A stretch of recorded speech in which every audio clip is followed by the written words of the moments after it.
O Corinthians é um time muito conhecido no Brasil e no mundo. Isso todos nós sabemos. Mas você, saberia me dizer como ele surgiu? Não?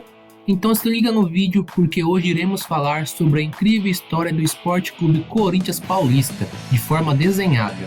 Antes de mais nada, já se inscreva no canal, deixe o seu like e compartilhe esse vídeo. Isso ajuda o nosso canal a crescer e também ajuda o YouTube a divulgar nossos vídeos para mais gente. A história do Corinthians começou lá em 1910, quando foi fundado por um grupo de operários no bairro Bom Retiro, da cidade de São Paulo. Seu nome foi inspirado no Corinthians FC de Londres, que estava fazendo uma excursão pelo Brasil naquele mesmo ano. Os ingleses eram chamados pela imprensa brasileira da época de Corinthians Team. O time brasileiro só viria a ser batizado de Esporte Clube Corinthians Paulista depois de muita discussão e reuniões. Desde a sua fundação até o ano de 1913, as camisas do Corinthians não tinham distintivo. O primeiro teve que ser feito às pressas, para a disputa da vaga na Liga Paulista. Tinha apenas as letras C e P de Corinthians Paulista. O primeiro título do clube veio já em 1914, quando conquistou pela primeira vez o Campeonato Paulista, com apenas 4 anos de existência. No mesmo ano, o clube fez também sua primeira partida contra um clube estrangeiro, o Torino da Itália, no qual perdeu por 3-0. Em 1914, ocorreu também uma mudança no escudo do time, onde permaneceram as letras C e P dentro de um escudo bege, pois na época o clube usava as cores dos uniformes bege. Já no ano seguinte, em 1915, o clube teve 2 distintivos diferentes, onde no primeiro foi acrescentada a letra S e a letra C passou a valer para Clube e Corinthians, mudando o formato do escudo. Já o segundo distintivo da época foi basicamente o mesmo, alterando apenas a moldura. No ano seguinte, em 1916, o clube novamente viria a mudar o seu distintivo, dessa vez de forma mais rústica, com as letras C e P entrelaçadas. Esse distintivo foi usado até 1919. Já em 1919, o clube novamente mudaria o formato de seu distintivo, já se aproximando das características do atual, utilizando um formato em círculo negro com o nome completo do clube, mais o ano de fundação e no centro a bandeira do estado de São Paulo. Já nas décadas de 1920 e 1930, o Corinthians se firmou como uma das equipes mais importantes do estado de São Paulo, rivalizando principalmente com o Clube Atlético Paulistano e a Società Sportiva Palestra Itália, atualmente Sociedade Esportiva Palmeiras. Vale ressaltar que nesse período o clube conquistou nada mais e nada menos do que 9 títulos do Campeonato Paulista, sendo 3 tricampeonatos, algo jamais feito na história por outro clube paulista. Porém, logo após esses momentos de glória, viria um incômodo jejum de títulos do Campeonato Paulista. Na década seguinte, o clube ficou longos 10 anos sem nenhum título do principal campeonato da época. Contudo, em 1950, com um clube recheado de jovens formados na sua própria categoria de base, consagrou-se campeão do famoso torneio Rio-São Paulo e conquistou o mesmo mais 2 vezes logo em sequência, em 1952 e 1953. Já em 1951 e 1952, o clube também foi campeão do Campeonato Paulista. Em 1952, o clube fez sua primeira excursão pela Europa, onde jogou algumas partidas amistosas contra clubes da Turquia, Dinamarca, Suécia e Finlândia.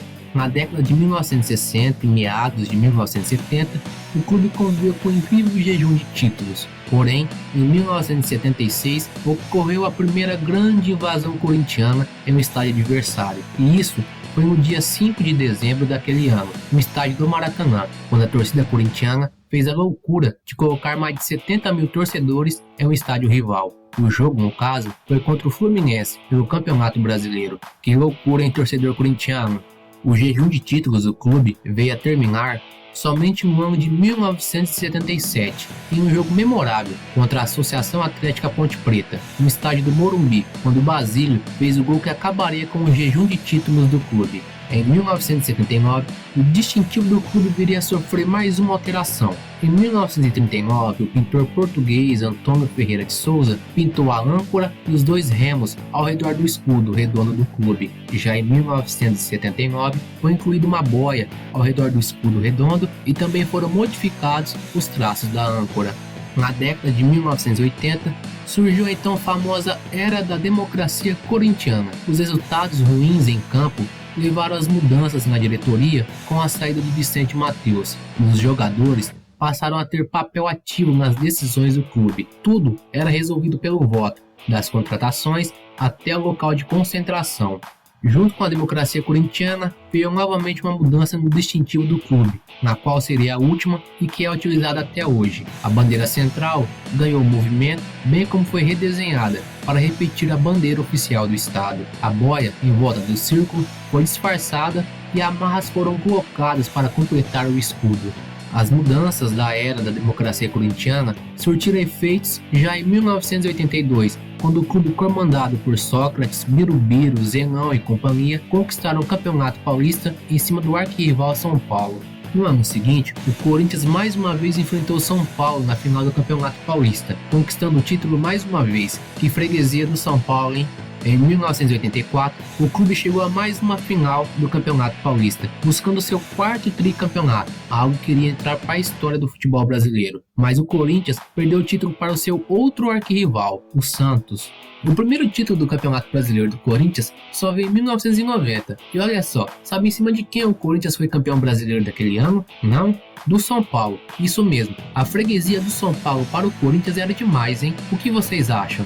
Em 1995, o clube viria a conquistar o seu primeiro título da Copa do Brasil, de forma invicta em cima do Grêmio de Porto Alegre. Na época, a competição contava com 36 times diferentes. Até a final, o Corinthians jogou 4 jogos, vencendo todos eles, inclusive o próprio Grêmio na final.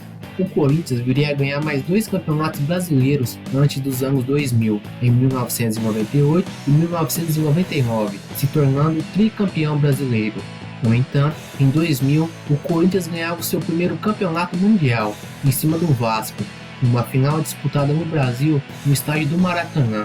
Em 2005, o clube viria a conquistar mais uma vez o Campeonato Brasileiro, que foi de forma bem polêmica na época. Naquele ano, o Corinthians tinha uma parceria com uma empresa que agenciava jogadores, chamada MSI, que trouxe craques como Tevez, Nilmar e Mascherano. O Tevez, inclusive, tinha sido a maior contratação da história do clube e do futebol brasileiro, quando o mesmo chegou por 45 milhões de reais.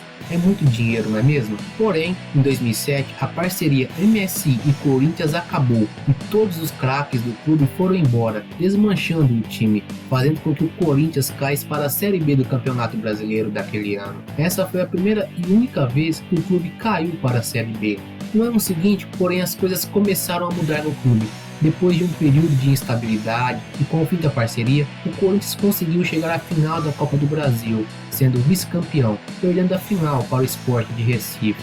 Já no Campeonato Brasileiro da Série B, o clube conseguiu fazer a melhor campanha da história da competição e conseguiu o acesso e o título de forma antecipada. Em 2009, porém, tudo mudou no clube. Inclusive, os caras conseguiram contratar nada mais nada menos do que Ronaldo Fenômeno em um projeto de marketing incrível. Ronaldo ainda era desejado por alguns clubes, mesmo estando em fora de forma. Inclusive, ele preferiu o Corinthians ao Flamengo, clube do qual ele dizia ser torcedor desde criança, e isso irritou os rivais corintianos. No mesmo ano, o Corinthians foi campeão do Campeonato Paulista de forma invicta, em cima do Santos, e o Ronaldo foi um dos destaques da competição, marcando gols importantes para o clube, inclusive na final. Em 2009, o Corinthians também conquistou a Copa do Brasil, pela terceira vez, em cima do Internacional de Porto Alegre. Mais uma vez, o clube teve o Ronaldo como um dos destaques na competição, marcando gol também na final. Que loucura, hein? O Fenômeno jogava demais. Em 2011,